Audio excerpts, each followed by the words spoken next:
Hello, my YouTube friends. My name is Muwan, and you've tuned into another episode of The Tea Prophecy.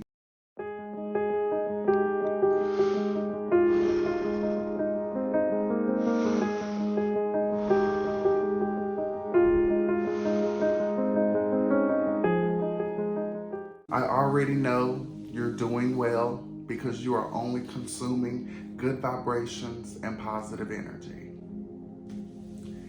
Growing up gay, you guys are learning a lot about me, aren't you? If you didn't know me, did you already know I was gay? If so, what made you think that? So I'm not gonna say that being gay was terribly hard or terribly dramatic for me, but it wasn't easy. It wasn't easy at all. Be still. Sorry, I'm starting to get nervous. I'm rubbing my legs. The hell's going on here? But it's not like I have anything to compare it to. Like, the straight side just wasn't my side, obviously. That's not what God or the universe chose for me. I was honestly attracted to men from birth. Weird, I know. And if you are a man and you can't relate to it, you shouldn't judge people that are. Because I don't remember ever waking up as a child and say, I'm going to like men for the rest of my life and go through all the trauma and turmoil that the Black community holds over gay people. I said it. Now, I'm gonna go ahead and offer a trigger warning. I'm gonna talk about some things that are a little touchy, but these are all my experiences, and just accept it. Or don't watch this video. You've been warned, okay? Because, like I said, I think it's important to talk about my experiences. That way I can maybe promote healthy conversations within the Black community or any community that is. So, I know there is no way, shape, or form possible to prepare a parent for a child, period. But preparing a parent for a gay child is totally different, especially for a first-time parent, I'm sure, because I guess we set these expectations on our children. Oh, you know, he's gonna grow up and get married and have beautiful children with a woman, and I believe those were the expectations that my parents, meaning my mother and my grandmother, had for me. My mother and my father did not stay together. They separated shortly after having me. Just being silly. But this just goes out there. I do want to say this. Love your children, okay? When you have children, no matter how they grow up, just love your child. Spread some positive words of affirmation and some healing into your child. Hug them, kiss them. Make sure that they know that you're there for them. You don't know how traumatic it is or how remotely impossible it is to grow up and show sympathy and empathy for people when you weren't raised with that type of sympathy and empathy and love. It's hard. So all you parents out there, stop expecting all these things of your children and just love them.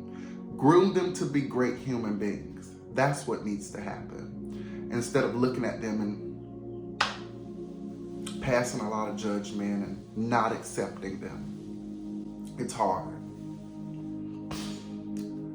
So as a child, I was a happy-go-lucky child, always smiling, free-spirited, a little sassy. I was very sassy growing up. My mom reminds me of that all the time, that I was a very sassy child, very upbeat. My mother's side of the family, they definitely accepted me as soon as, the bag was opened that I was gay. I'll talk about how I came out in maybe a later video or something. I'm honestly just gonna scratch the surface with this video. I'm not gonna go into deep details because later on in the future, I do want to maybe have a private sector, maybe like a Patreon or something like that, so that I can go into the nitty gritty. You know, YouTube doesn't allow you to talk about certain things, and I don't want to get flagged, and I ain't got no money to pay YouTube. Anyways, my mom's side of the family accepted me with open arms when they found out that I was gay. You know, I came out, they, you know, hey, you got to deal with this. This is your life, etc., etc. So I'm fine with that.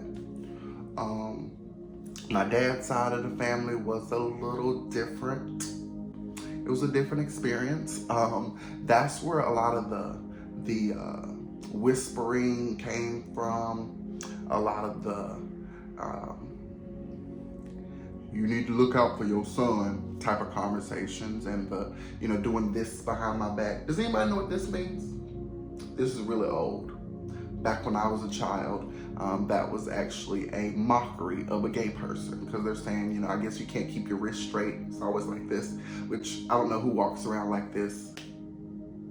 Moving right along. My dad, he was a gangster. May his soul rest in paradise. My father passed away in 2015 to colon cancer. Love you, Father. He was very well respected in my family. He was just like the family G, you know? So for him to have a child that was a little feminine, because I'm not gonna lie, I was very feminine as a child. I used to love dancing and just enjoying life. And I didn't have any anything in my mind that used to say, you know, you gotta walk around like this and be, you know, whatever, masculine.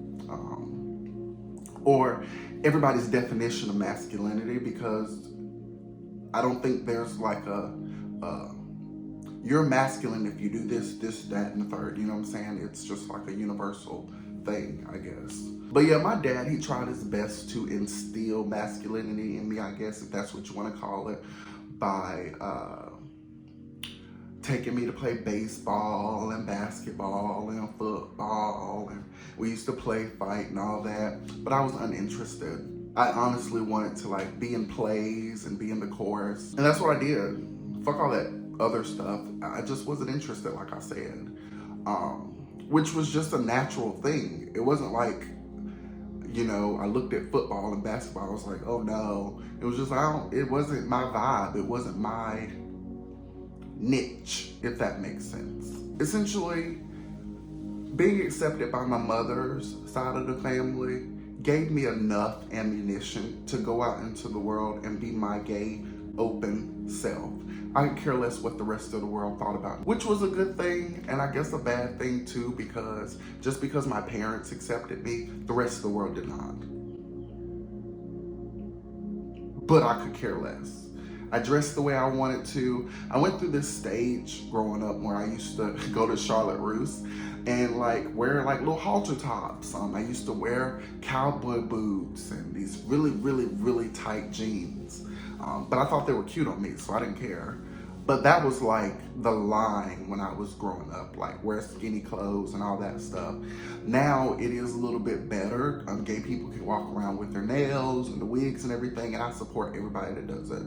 Should this be like the gay symbol? Because this is usually like Black Power.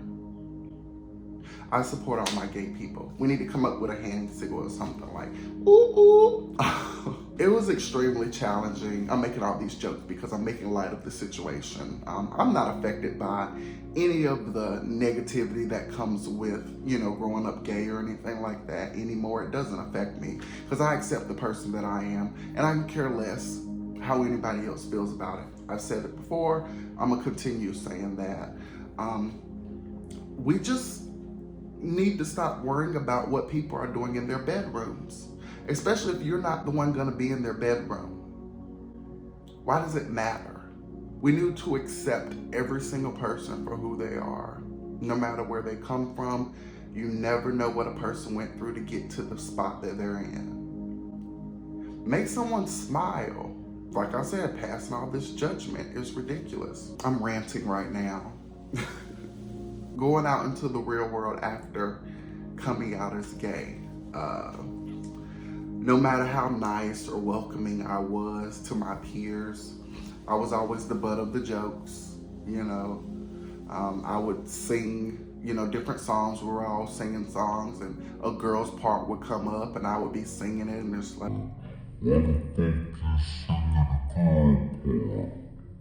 that's a part of the song. Why aren't you singing the girl's part? It's weird.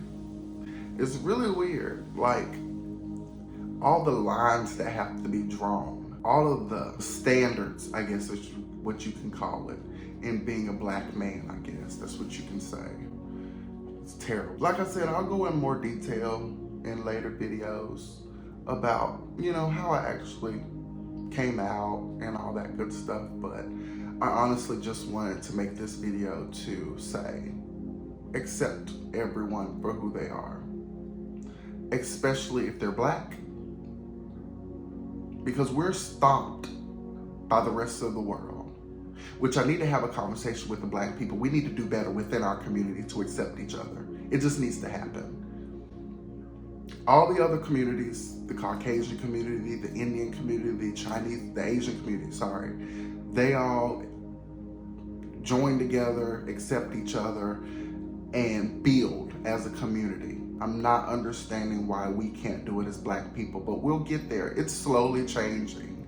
And I'm not saying that all black communities don't, you know, join together and accept each other and empower each other, but it could be larger. It could be much more universal than that. So yeah, just love each other. Accept each other. Everyone, no matter what color they are, no matter what their background is, no matter what kind of clothes they have on. That's the stupidest shit ever, just judging people on their clothes. There was just, I saw a tweet the other day of them talking about how much of a mess Rihanna looks. Are you serious? It's fucking Rihanna. Why are we talking about her clothes? Let's talk about all that beautiful music she's made. Why is it so easy to talk about people's appearance than their accolades? I'm going off on a tangent, aren't I? That's the growing up gay video. Let's spread peace and love together. There's not enough of that out there. I'll see you in the next video. Peace.